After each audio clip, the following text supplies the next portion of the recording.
one of the things that made Switzerland so unique is, I don't know if you guys know this, but Switzerland actually has 3 suns. Crazy thing I was hoping for a little giggle out of that. It doesn't actually have 3 suns. It's just an old proverb, an old saying in Switzerland. So the way that they build the majority of all of their vineyards are terraced right up the mountains, right?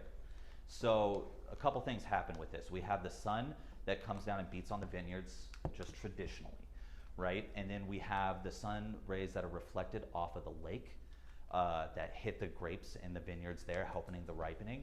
And then we have the one that heats the stone terrace walls that have been standing there for thousands of years.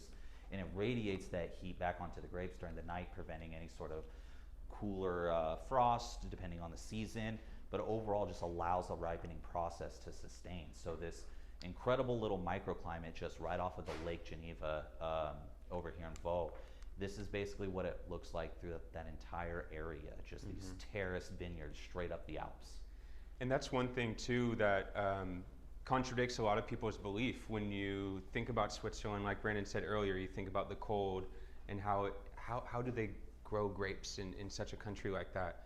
And the answer is really the lakes. And as we'll talk about going in through the slides as we get to the regions, you'll notice that pretty much all of the AOCs there are all bordering and surrounding the lakes. And it's for that very reason, because of the 3 suns.